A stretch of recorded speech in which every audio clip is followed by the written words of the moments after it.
In South Africa, I fought against a dictatorial government. Uh-huh. In psychology, I fought against dictatorial cognitive therapy. Oh, interesting.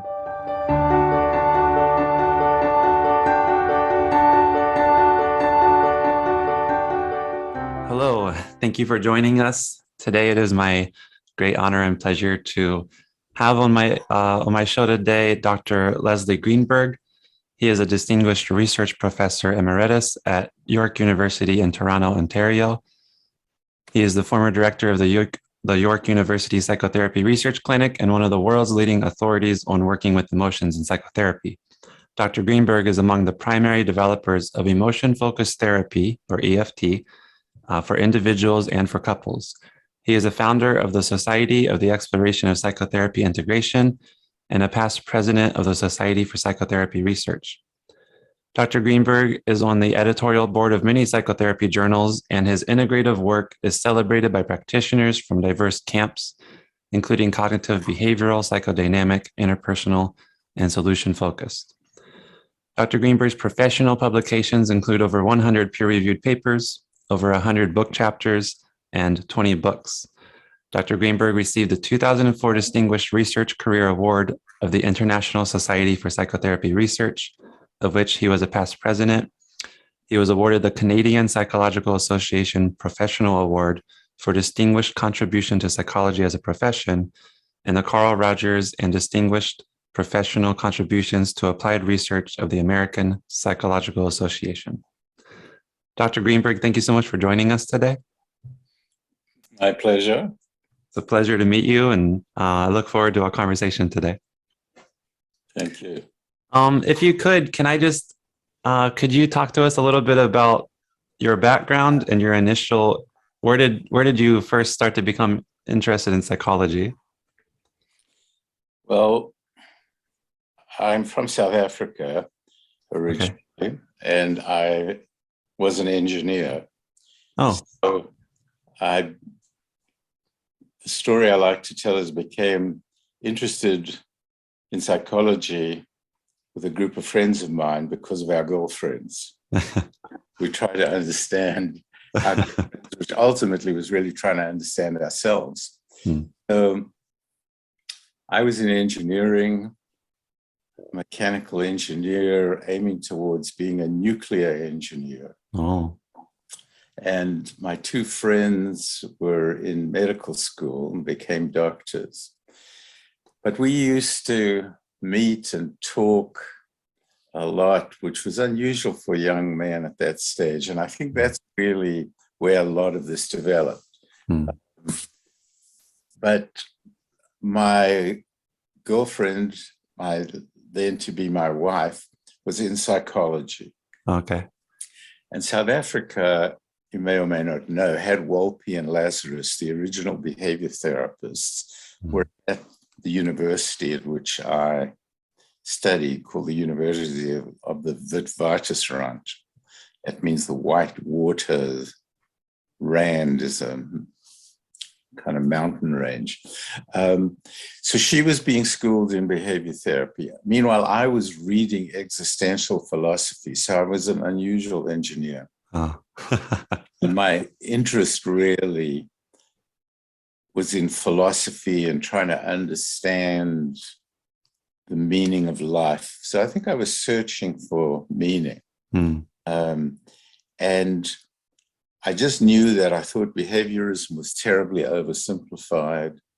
And I thought psychoanalytic thinking was very dark and pathological and didn't appeal to me. So I was interested in existential thinking and was reading Camus and Sartre and things like that. So, I mean, those were the original kinds of interests.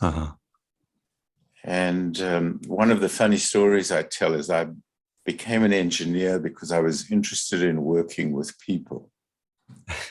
Now, that seems like a contradiction in terms. I wanted to become a nuclear physicist. This was the 1960s, and nuclear physics was sort of like the very sexy thing. And I wanted to become a nuclear physicist, I went to a guidance counselor, and I also was interested in student leadership. I had been head prefect at my school, which is in the British system. And so I was sort of in leadership positions. And they said to me, well, if you like working with people, you should rather be a nuclear engineer, because engineers work more with people, big backroom scientists. I see. That's really how I got into engineering, because I hated machines. But I loved math and physics. So actually, I started off as an engineer. I have a master's degree in engineering before I shifted into psychology. Okay. You mentioned a few things there I'm curious about. So you said like you and your group of guy friends would get together and kind of talk, and that's how a lot of this developed. It makes me think of people like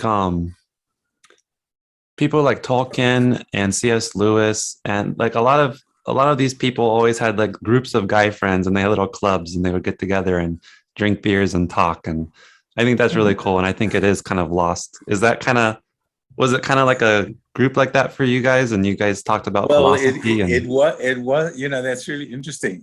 It wasn't drink beers, it was get stoned. Oh, okay. And both my friends ended up becoming, they were musicians, played jazz. I was unmusical, but we would get together, and I mean, that wasn't the talking part, though. That was the sort of creative part, and they would play music, and I would try to write poetry or paint on the wall. We were sort of experimenting. We were young, and I mean, South Africa was a terrible place politically. So there was also a whole political context, and I was quite involved in fighting against the government and so. But we, in the non-stoned part, we talk about our relationships with our girlfriends, and we would listen to each other. So the big thing was that we developed some kind of empathic way relating. And this is my reconstruction, exactly what it was, I don't know, but I know then when I came into psychology and I discovered my mentor was Laura Rice, who had been a student of Carl Rogers, and she taught and practiced empathy. And it was like she was putting words to and articulating this thing that I had found so helpful, that we had people to talk to who, these friends, understood each other, we accepted each other unconditionally, and that was sort of the most important base, really. Okay. And what is it that got you? When do you remember your first interest in studying like existentialism and philosophy and reading Sartre and stuff like that? That's an interesting question, one that I've never actually thought about. When did I start? Wow. I remember also reading Colin Wilson, The Outsider.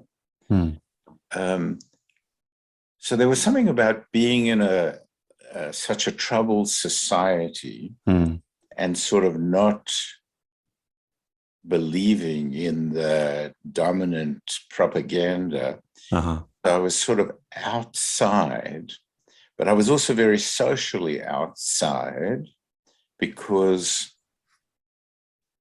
partly because of that, but also not fitting into. I mean, I grew up in Johannesburg. I was Jewish. My friends were Jewish. There was this very high achievement emphasis and very upwardly mobile emphasis. And I looked down on that. So the word authenticity was very important to me. And I was I guess I was reading. So I must have been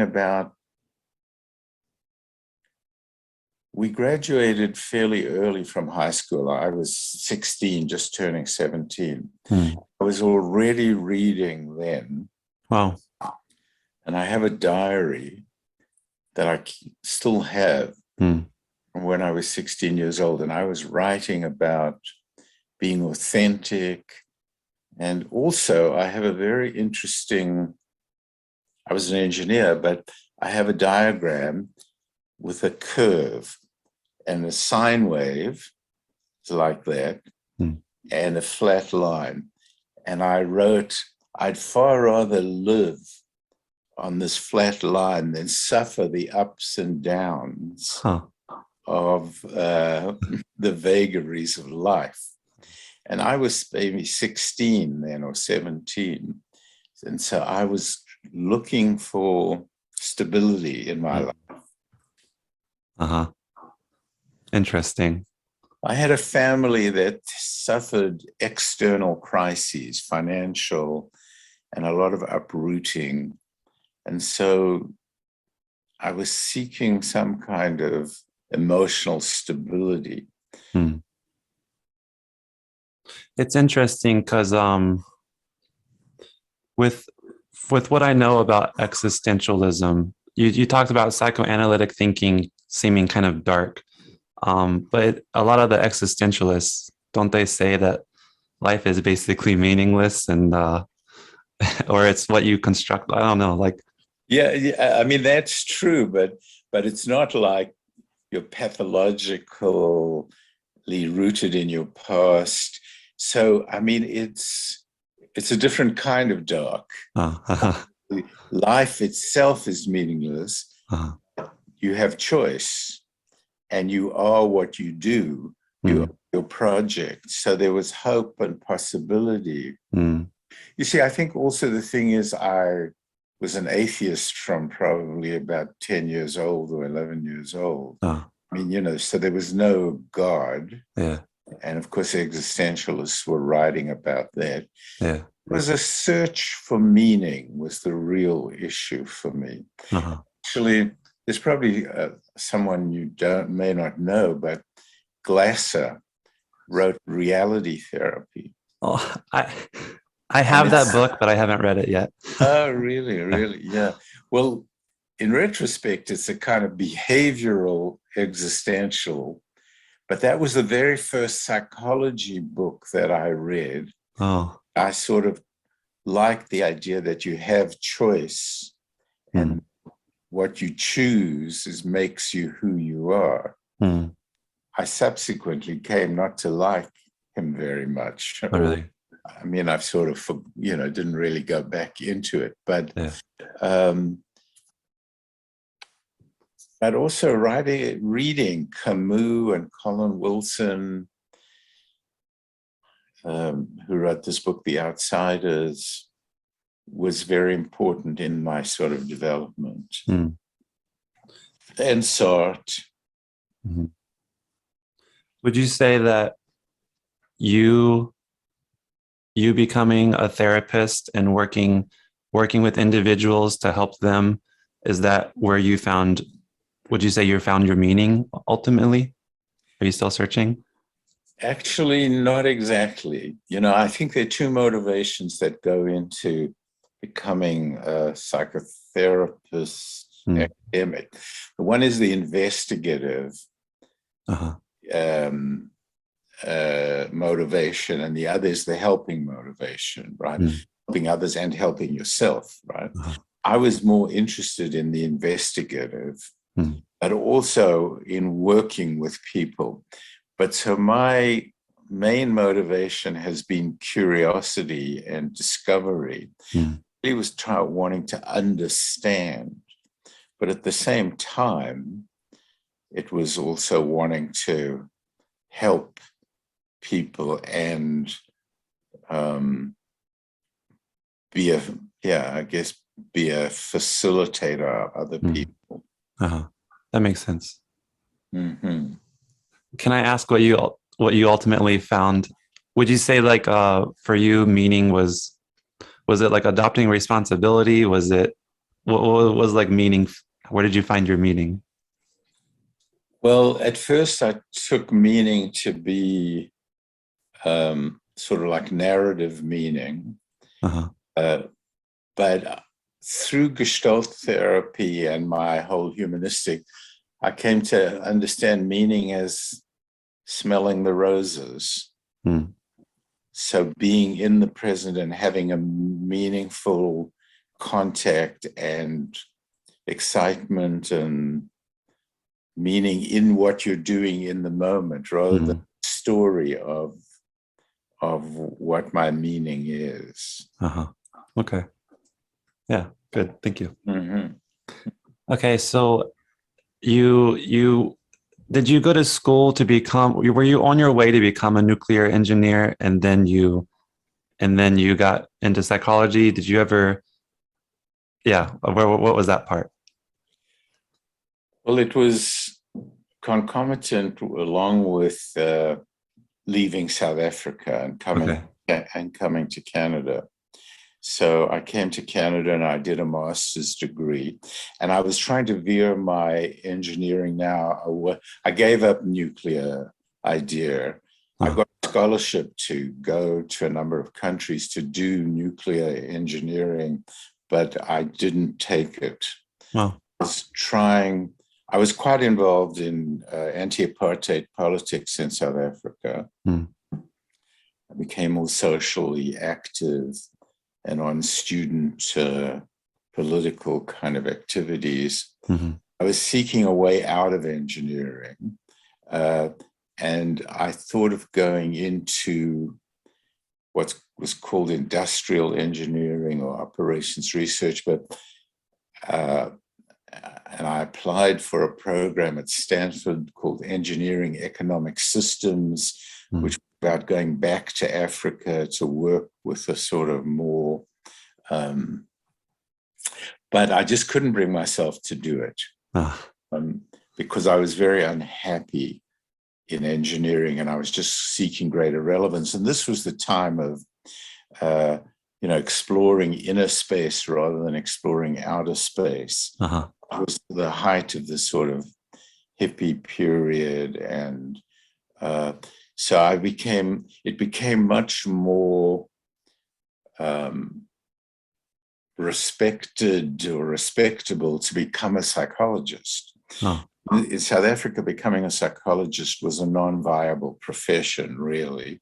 hmm, I still had some middle-class kind of background where I had to become a professional of some kind, or hmm, um, but so it was in coming to Canada, finishing my master's degree. I applied for a number of PhD programs in engineering, but I just couldn't accept them. And I decided to drop out. I was married now with my wife, who was a psychologist, oh, undergraduate psychology degree, and we were going to drop out and go to India oh. because this was the time Beatles went in. um, and I was quite torn. I mean, it was not an easy time. I was giving up engineering. I didn't Hmm, know what I was going to do.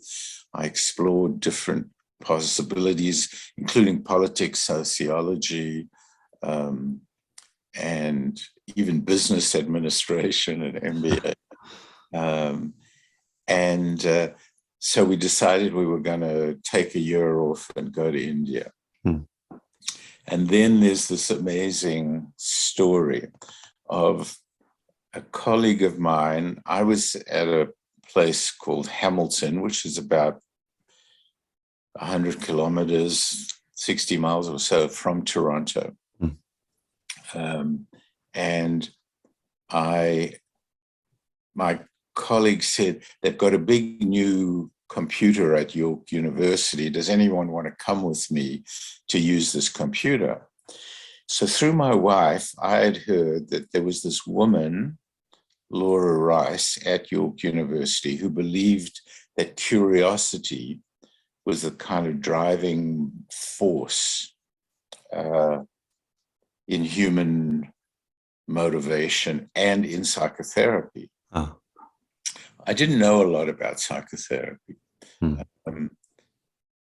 but I had called around to find out what I would have to do to get into psychology. I knew something about psychology from my wife, and they told me I'd have to start and do a BA again, and it would take 3 years and things like that. So I decided I wasn't ready to do that, and so we were going to go to India. But so I went with this friend of mine and went to York University. This was the 10th of August. It stayed emblazoned in my mind. Yeah. And I knocked on the door of this Laura Rice, and she had just come up from University of Chicago. There were a number of people who, they weren't draft dodgers, but they were protesting against the American in Vietnam War and so on, and left University of Chicago and come to York University, which is sort of like a new university in Canada. I knocked on her door, and she happened to be in the office. 10 days later, I was accepted into a PhD program with doing a 1-year makeup in psychology.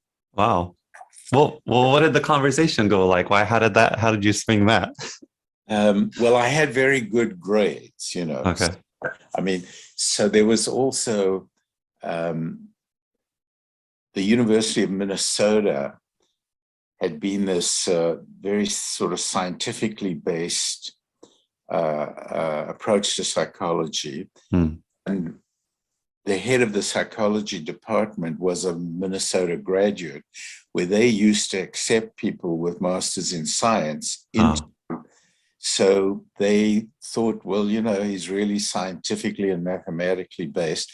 And the thing is, Laura Rice was interested in doing a stochastic analysis of moment by moment interaction. And I had the sort of mathematical skills. So she was interested in me. Then there was somebody else there who was starting a, I can't even remember, but like a management-based psychology.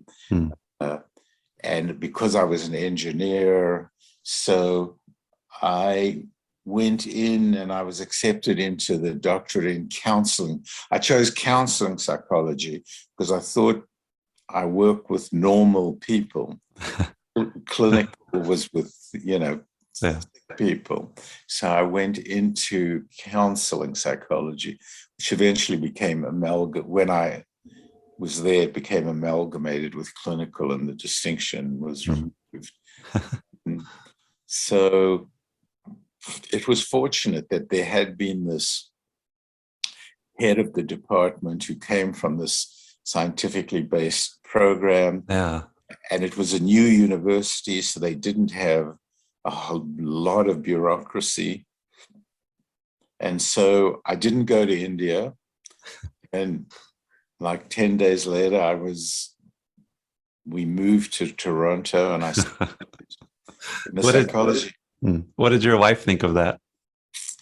She was supportive. She was supportive of that, right? So, and then the big issue is I never had an intuitive gut feeling for engineering. And I knew my colleagues, they could sort of, I mean, to use this as an analogy, not for real, but they could look at a bridge and they could sense where it needed support and structure. I could only mathematically calculate that, but I had no gut feeling. But as soon as I came into psychology, I just had this gut feeling of this, you know, and I really thrived. I mean, I didn't really like the 1-year makeup, you know, doing psychology 101 and things like that. It was relatively easy, but I also went into a 4th-year counseling class with Laura Rice, and that was just like, this is it. This is the thing that really speaks to me. Oh, wow. That's really neat. Yeah. And so you were trained primarily kind of like of a person-centered or Rogerian therapy. Yes. Yeah. Yes. Yes. And then, yeah, what did your early career look like? Or when did you kind of, I know you talked about reading Gestalt therapy, maybe getting into that too. Like, once you graduated from the program, what were your next steps? Well, firstly, I was probably one of the few people who was introduced to Gestalt therapy through reading a book. Oh. So actually in Laura Rice's class, she introduced us to Gestalt therapy because there was some similarity. The subtitle of the main Gestalt therapy book was Excitement and Growth in the Personality. Oh. Something of like how to activate the excitement and curiosity in people, and the notion of a growth tendency. So I was very attracted to that. Mm-hmm. And then while I was at York University, a Gestalt therapy training institute started in Toronto, run by a Dr. Harvey Friedman, who was a psychiatrist. And he had studied with Pearls and was going to go and run the Gestalt Institute of Canada with Pearls, and then Pearls died. So he started it here. And so I joined that training. So while I was still doing my PhD at York and doing research on how do people change, essentially I was also in the Gestalt training. So I became very involved in research on how do people change. And the first book we wrote was called Patterns of Change. And this was with Laura Rice. And Can I interrupt for a second? Please. That reminds me, I had the pleasure of speaking with Dr. George Silberschatz with the San Francisco Psychotherapy Research Center. And I know he said he's always been very interested in like what makes psychotherapy work. And he tries to do like very detailed analysis of what happens in psychotherapy that perpetuates change. Yes. Do you guys have any crossover? Like, oh yes, I know him, but we only met later through the Society of Psychotherapy Research. Okay. He's one of the people whose research and views are very similar to mine. And I don't know when I first, in 1991, I went to San Francisco year, my first sabbatical, and I met him and had some actual contact with him and the institute that he was working with. And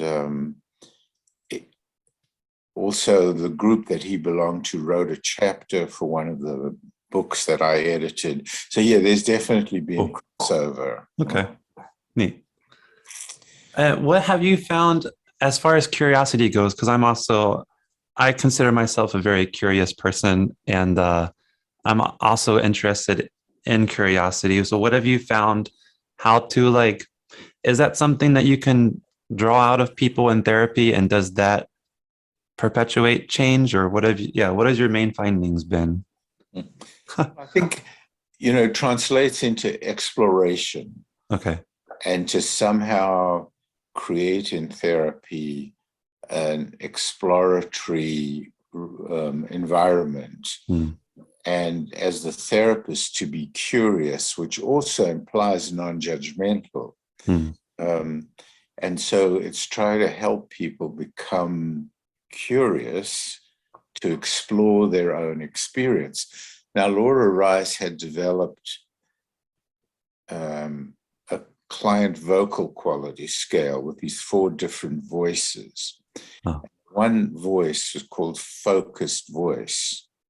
And that's when you're the clinical picture is your eyeballs are turned inwards and you're searching to create meaning from your experience.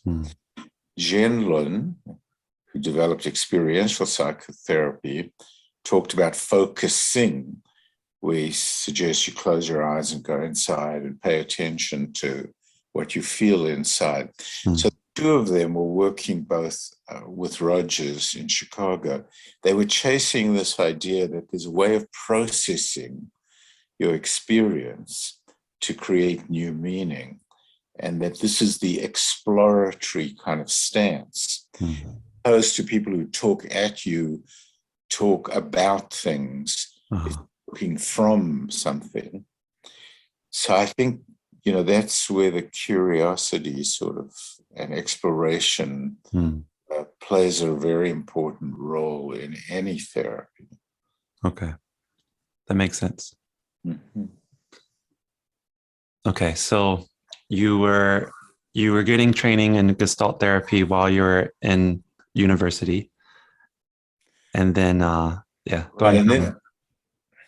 And then I reached a sort of a choice point, which was to stay in Toronto and try to run a clinic a Gestalt clinic out of the Gestalt Institute. But I really wanted to become an academic. So I took that job, and I always had this tension between research and practice. And ultimately, I think some of my strength is integrating those two. So then I accepted a job at the University of British Columbia in the Department of Counseling. It was in a faculty of education. And at first, it wasn't even a Department of Counseling Psychology. It was a Department of Counseling. It eventually became a Department of Counseling Psychology. And I was there for 12 years and really did a lot of training this was not a highly academic, it was more applied. Okay. Coming in, getting a master's degrees and going back out and being counselors. But it allowed me the sort of freedom to just develop my own path, so to speak. And that's where I started. The big thing was in my doctoral dissertation, along with my mentors, I had developed this research approach called task analysis, where you actually study the actual performance, and this is a little bit like what George would be talking about in a different way, but this was before qualitative research had become popular. But so I was studying how do people solve problems, particularly using the two-chair dialogue. And I was also reading about emotion. I mean, by that time and through my experience, I thought and saw that emotion was the central element of human experience and of change. So I was sort of off at UBC, and I was sort of free because I wasn't in a strong scientifically based or pseudo-scientifically based, because I regard a lot of psychology as not really scientific. But, there are a lot of political and other pressures to sort of toe the line or fit into the mainstream. And one of the interesting things I like to talk about was in 1974, while I was still a doctoral student, I read this book called Cognitive Therapy, and I threw the book away. I thought, this is so simplistic. What was it by Beck? Yeah, it was Beck's first book or second book, right? And I would never have predicted. And I still think, that it's not a deep oriented psychotherapeutic approach, but I would never have predicted the change that it would have produced. And in some way, cognitive therapy is an important influence in the development of emotion-focused therapy. Oh. In South Africa, I fought against a dictatorial government. Uh-huh. In psychology, I fought against a dictatorial cognitive therapy. Oh, interesting. And some of my personality is just sort of Uh-huh. fight against but not in a destructive way, I would say myself, in a constructive manner, to sort of see what's wrong with the dominant narrative. Yeah. Yeah. Because at first we didn't set out to develop a psychotherapy. We were interested in studying how do people change. Uh-huh. But eventually it became, because of the dominance of cognitive therapy and its theory of human functioning, it became important, in my view, to develop another voice, another narrative. Very interesting. How was emotion focused therapy initially received? Well, I know that in that time you're talking about the dominant voice was this cognitive therapy, and out of that you kind of saw the need to kind of develop your own, like kind of develop what you saw was the proper maybe mode. So you're already fighting against the dominant voice, which causes maybe not as well-known voices to not be heard so well because you're competing against. So yeah, how is it received in light of cognitive therapy being the dominant voice at the time? Yeah, I mean, it wasn't well received at all. And it was interesting. So, I mean, firstly, in the 1970s, when I was a doctoral student, the dominant narrative was client-centered therapy. Okay. The core conditions of therapy had been found: empathy, respect, and genuineness, and so on. And then I saw the collapse of that, both scientifically and also theoretically, right? So I actually grew up at first in the dominant narrative at the time, or in a very strongly supported narrative. And slowly that sort of fell apart. And then we were just identified as research-based therapy. And I was sort of invested in research, but I was also proposing a whole different type of research, task analysis, not randomized clinical trials.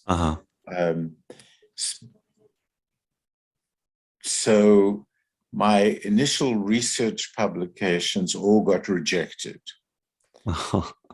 I fought, but they were just sufficiently different, and they weren't in the dominant narrative. They got rejected, and I had help from more senior mentors that you could write back and challenge the decisions.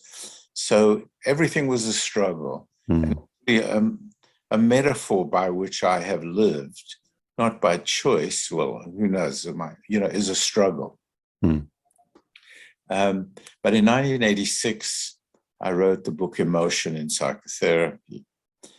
And that was interesting because it was both not very well accepted, but it also made an impact. And I was sort of trying to, in retrospect, the effect it had was that it made intellectually palatable what before had been experientially known, but people who have PhDs need to understand. And somebody once came up to me, a cognitive therapist, and he said, reading your book has really helped me understand how emotion is important. Many people understand how emotion is important from a more experiential way. Yeah. So I was sort of on the path to sort of intellectually explain how emotion works in therapy and things like that. So it began to make some impact. But the big thing was I had a student, Sue Johnson, who did her dissertation on the couples therapy. I went to Palo Alto and San Francisco for a year on sabbatical and really studied with systemic people, and then developed the couples therapy. Okay. And then Sue Johnson was my student, and she did her dissertation. And she was a very ambitious and, really knew how to apply herself. And she did quite a big study in which we compared an emotionally focused couples therapy with a cognitive behavioral therapy, and showed that it did better. Oh. An outcome study. And I'd always been opposed to outcome studies. But then I saw the big impact that made. Immediately, it got a lot of attention, right?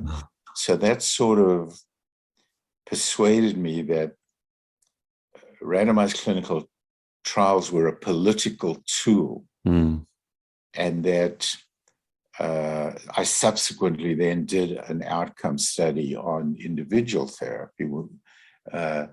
But it was that where I saw how much attention we got by doing an outcome study. So I see it as simply a rhetorical medium. It's not scientific.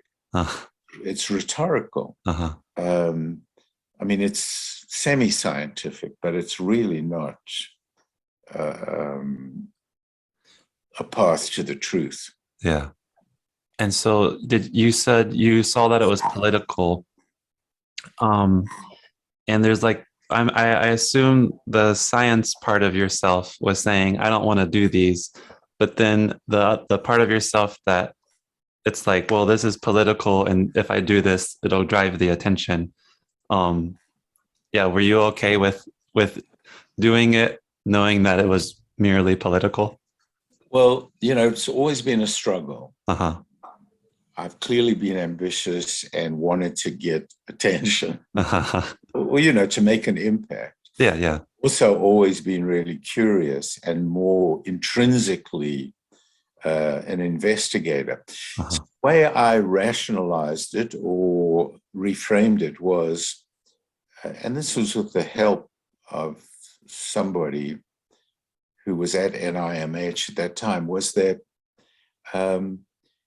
you really first have to show that something's effective before you study what made it effective. So that doing an outcome was just providing this sort of rough framework of a house. I'm making up this metaphor in the moment. I don't know if it'll work. And then it gives you material to look at how did the people who changed.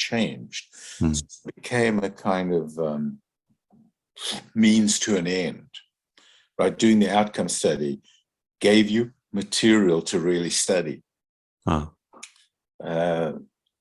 And then I eventually got an NIMH grant to study individual therapy. And it was an outcome study, but really gave us material to look at how do people change. That was my next question is, I forget, I've read it somewhere about cognitive behavioral therapy receiving, a lot of funding, and that they've been able to do a lot of what they've been able to do because of the funding. And I think with modern psychoanalysts, they were behind the game when it comes to research. And then when it comes to research, it's more difficult to research some of the things that they're doing, but also they don't have as much funding or something like that. Absolutely, right. I mean, when I say it's political, that's the politics. The politics is funding. And it's also like the simpler you are and the more you control the narrative, the more you can do simple-minded sort of research. Because, I mean, I wrote a paper somewhere where I showed how cognitive therapy set the bar of what was scientific Mm. The first studies had an N of 12 or 16. Uh-huh.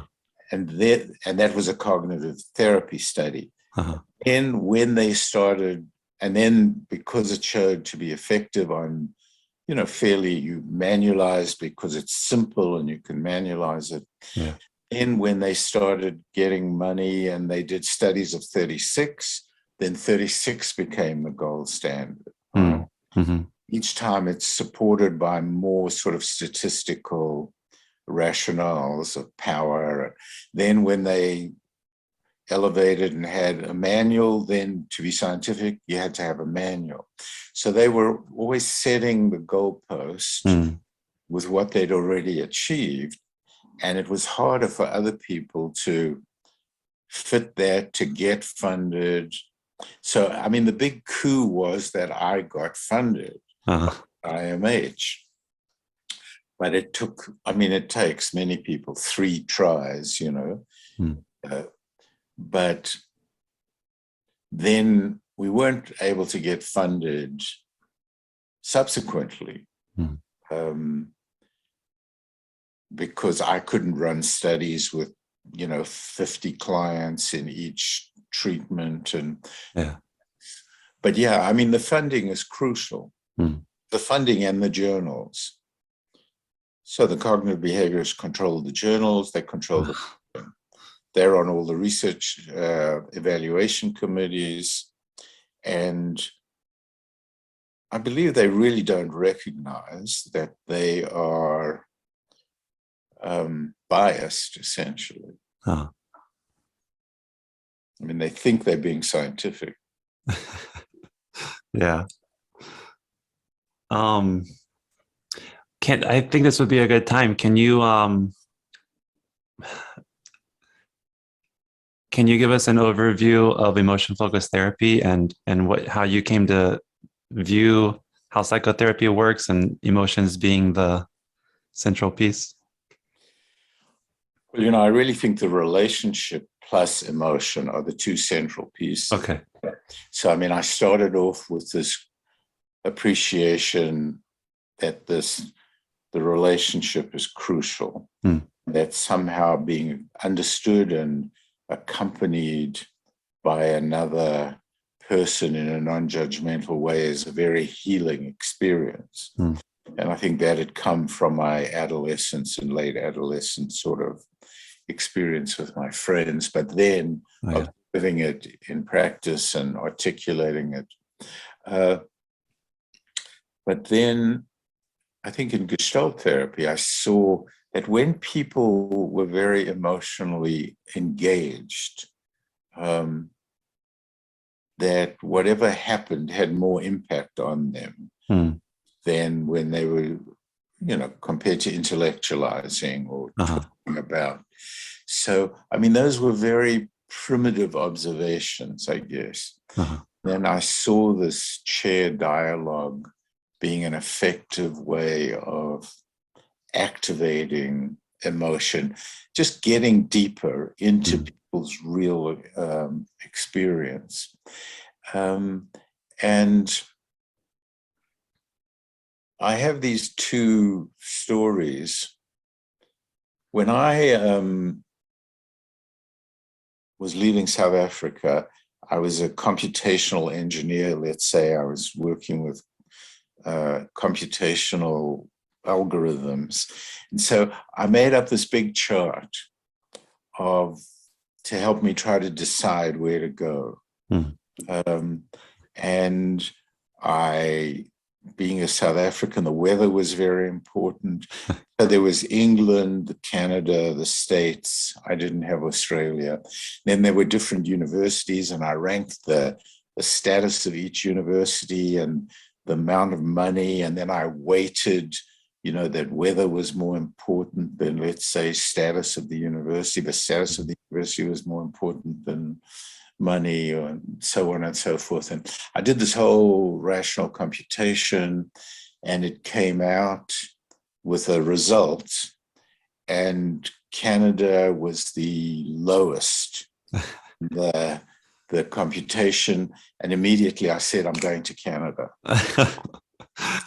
And this was an example of that you know more than you can say, that there's a gut feeling that guides choice and decision making that knows more than your rational computation. And I was reading Polanyi, who was a Nobel Prize chemist who became a philosopher. And he had written this book called Personal Knowledge and then Tacit Knowledge. And I was very taken with that I knew more than I could say. And in my final engineering exam, I had solved a math problem that no one else in the class solved. And I didn't know how I knew how to solve it. But some aspect of me chose a certain path to solve it, and I solved it. So that was another sort of very primary experience of that I know more than I can say.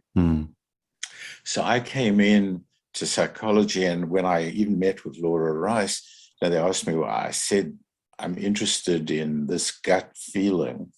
And there was somebody at the university who was studying intuition. And so they also linked me up with him. Oh, interesting. But so that was sort of a guiding principle before I was even in psychology.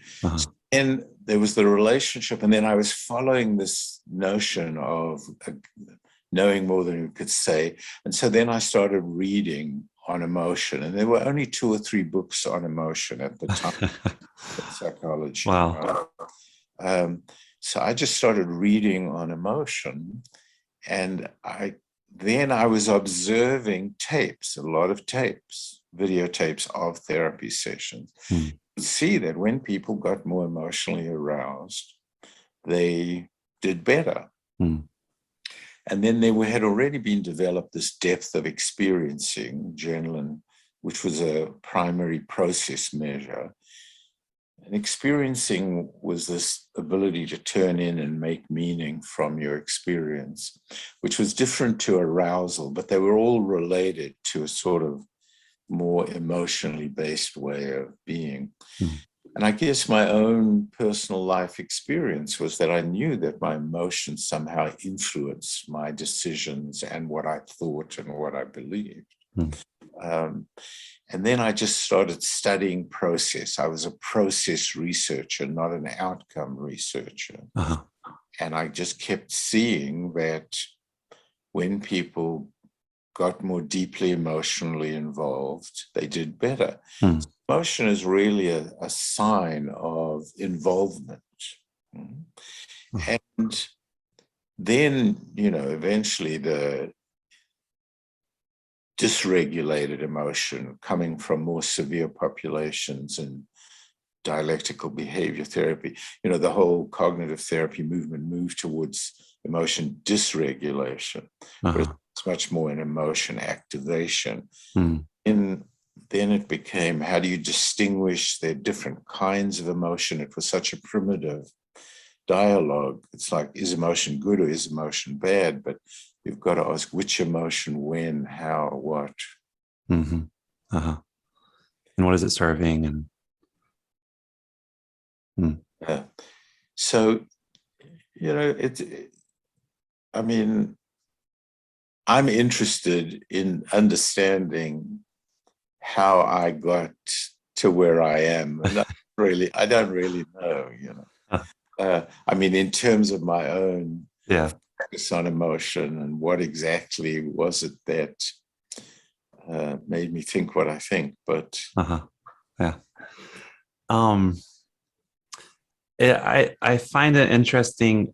I believe Carl Rogers, because he was coming up through like the psychoanalytic times, and then he switched over to thinking, like believing that it was, empathy and authenticity and I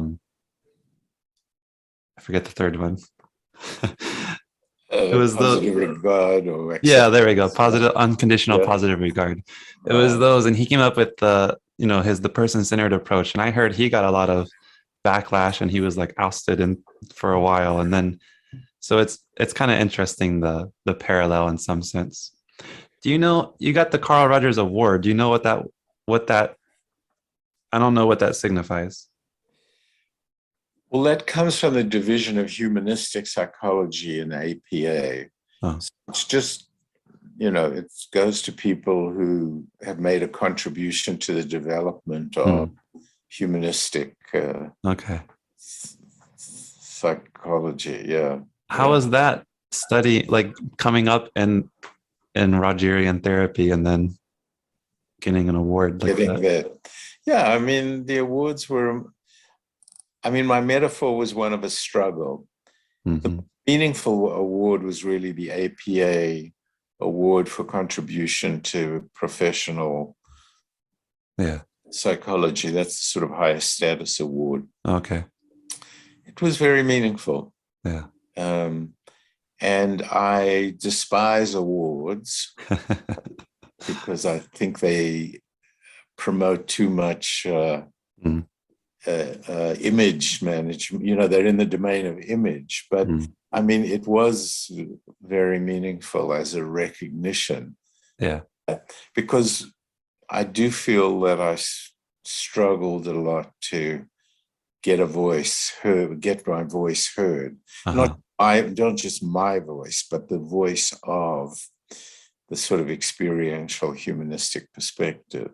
Yeah. Yeah.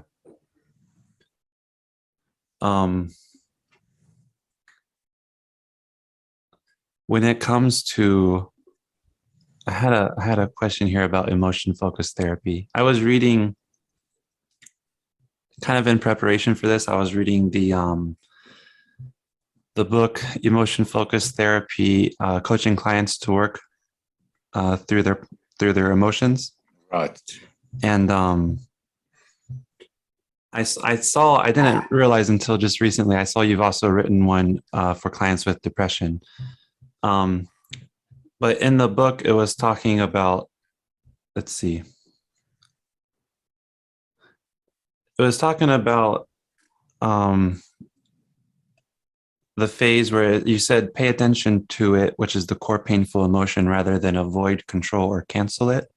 And I think this is where, with the client, you would have them, you've arrived, and now they're accepting and they have full awareness of their emotion. And this is where you talk about the emotion and whether they should like mourn a loss or become angry at like a healthful anger, I was thinking, when it comes to their emotion and then asking them like, what is it that you need, or what is it? Yeah, if their emotion, if they're feeling like hopelessness, can you kind of give me an example of, if you have a client that's feeling hopeless and that's their core, that's like their emotion that they are most aware of, and you kind of, how do you direct them? You talk about coaching. I think that's very interesting and a neat. How do you coach them toward or away from hopelessness, maybe? Yeah.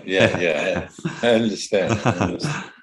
Well, firstly, you have to understand that hopelessness is a secondary symptomatic emotion. Okay. Not the primary feeling. Why is someone feeling hopeless? They're feeling hopeless because some more core, painful process and unmet need have not been met.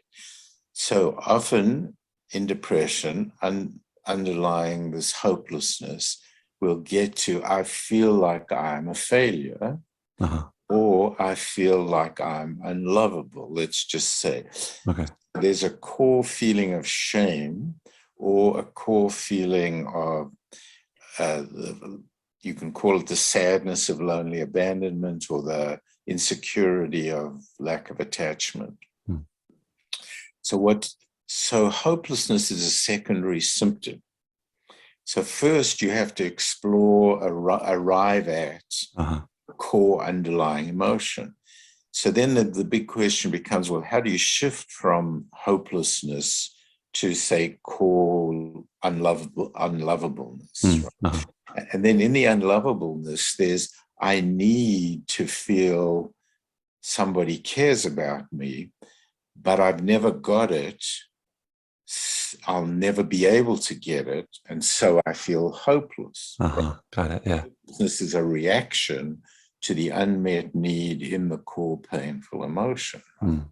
So now how you get from hopelessness to the core shame, is one of the big questions. That's where a safe environment, a caring other who's empathic, and internal attention to your core emotionally felt experience, people, and you see this on tape, people move from hopelessness to something else, to something deeper through an exploratory process. Okay. And, when we say coaching, it's very important that it's very gentle, one step ahead coaching, not the kick pants coaching, right?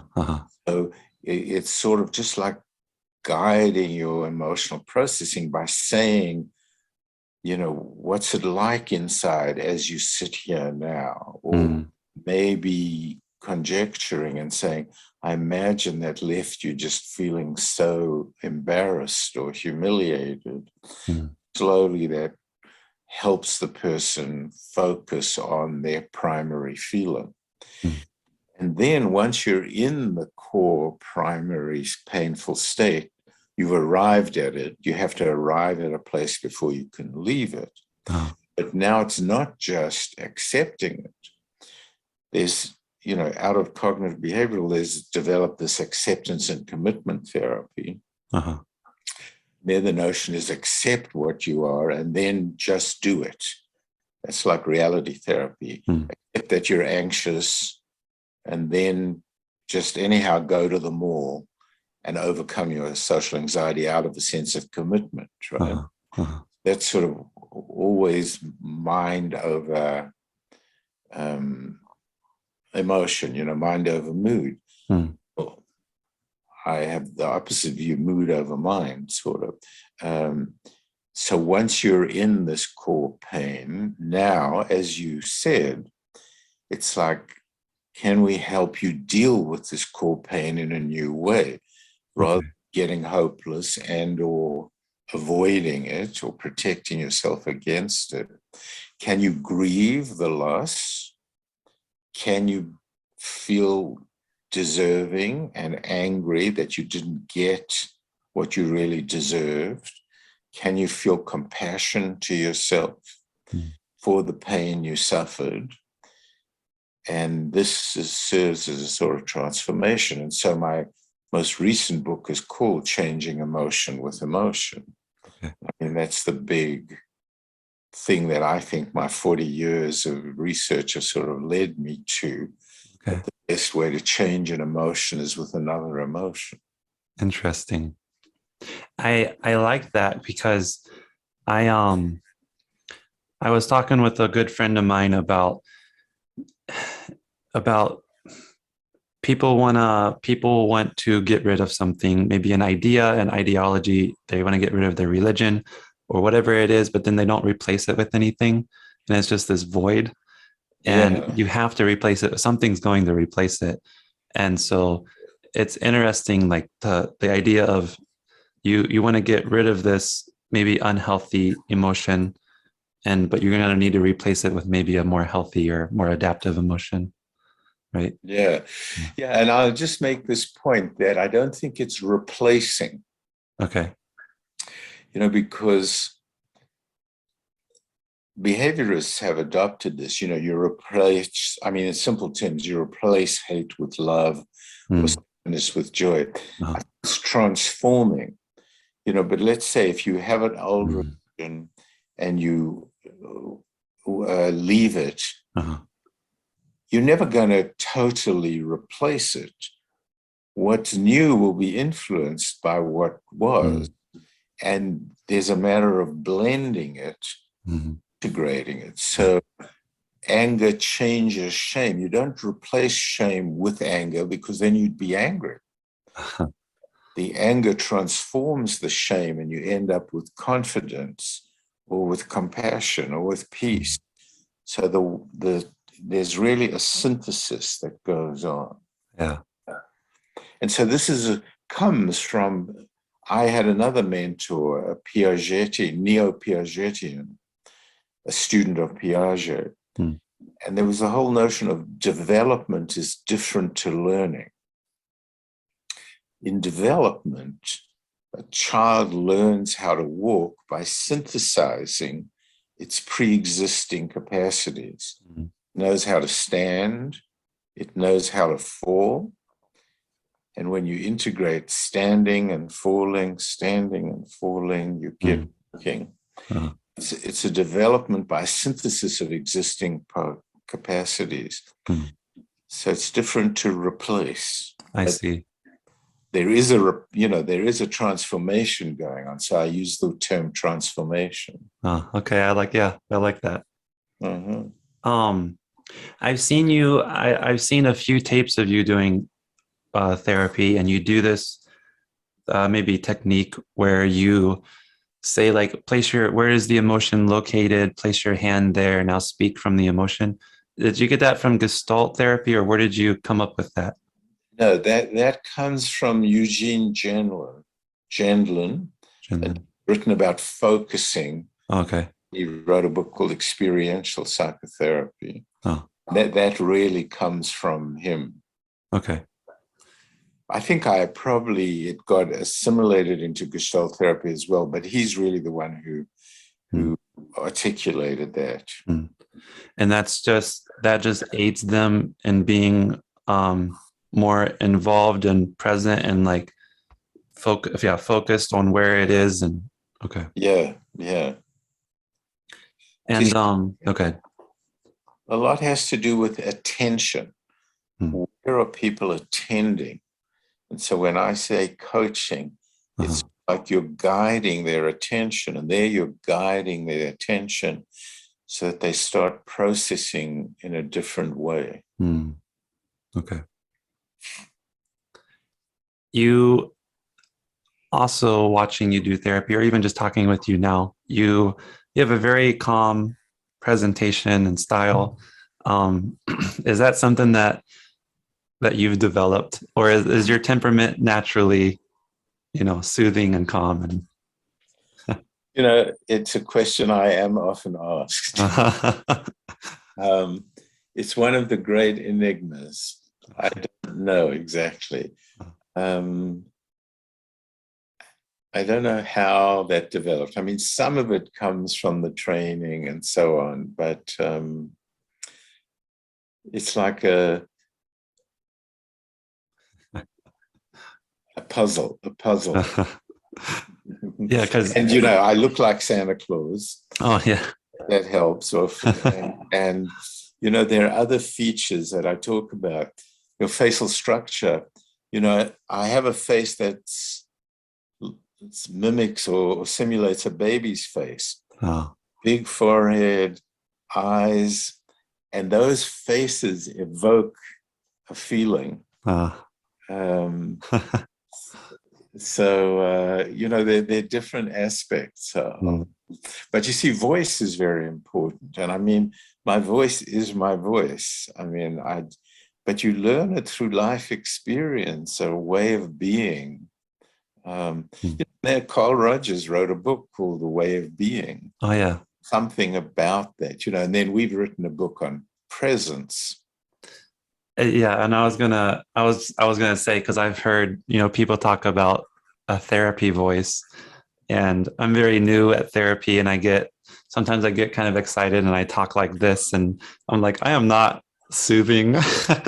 I need to work on my therapy voice, but yeah. Well, the whole essence of what we talked about is marker guided intervention. What you do when. So it's really important to have a soothing voice at some particular time, not all the time. And that was sort of one of my disagreement with Rogers, which is you have to be empathic all the time.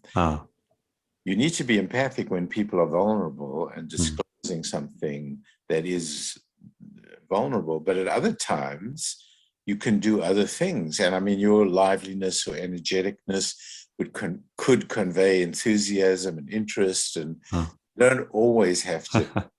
It's one of the problems that people learn to use this therapy voice, and then it becomes phony. That makes me feel better. Thank you. Uh-huh. Another one, a lot of the great psychologists who were also men, like, William James, Freud, like they have nice beards. And I was wondering if that's like a prerequisite, or do you think all psychologists, the great ones, had beards that were men? It's not an observation that I've made that everybody has beards. All I can tell you is that I have a beard because I was drafted into the South African Army when I was 17 years old. Oh. And I vowed that I would never shave again when I got out of the army. And I started growing beards of different forms. Oh. And then it was like, out of having to shave every day water. So I don't know that everybody has a beard. Yeah. Yeah. Pearls had a beard. Rogers didn't have a beard. Yeah, Rogers, that's true. Right. But, I guess it often goes with the artist and things like that they have a beard. I see you have a beard. Yeah, I'm working on it. I want to get mine to yours soon. Right. So you mentioned your most recent book. Would you say that if you were going to point me in, like, if I had time to read one book and one book only, what is maybe your favorite book, or the book that you would say, here's? I think for someone starting off, the emotion-focused therapy, coaching clients to work through their feelings, probably the best global introduction. Uh-huh. But I can't stop at one. And then I would say there's a little yellow book called Emotion-Focused Therapy, Theory and Practice. That's part of a series. That gives you the whole theoretical overview. Uh-huh. And then the most advanced is this new book, Changing Emotion with Emotion. Okay. I don't think that's necessarily a book to start off with. Okay. Is this Changing Emotion with Emotion, is this maybe your favorite? Like, which one have you written that you're like, that was my best book, my I think it's Changing Emotion with Emotion. Okay. Do you have a favorite book or a favorite author?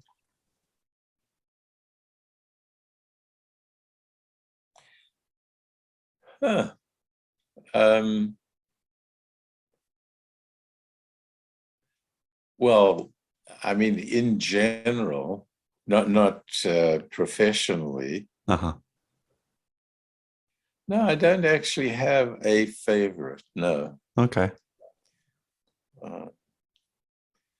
I remember growing up that this Colin Wilson was a really important author to me. Colin Wilson. Yeah. Okay. But I don't now have a favorite. No. What did you think of, you talked earlier about existentialism and finding meaning. What did you think of Viktor Frankl's Man's Search for Meaning? Yeah, I mean, that was useful and important, but it's not really telling you how to do therapy, but it's a view of human nature that I think is very important. Yeah. Okay. Okay. Well, I think that's about all of my questions. Right. This has been, very fun. I really appreciate this.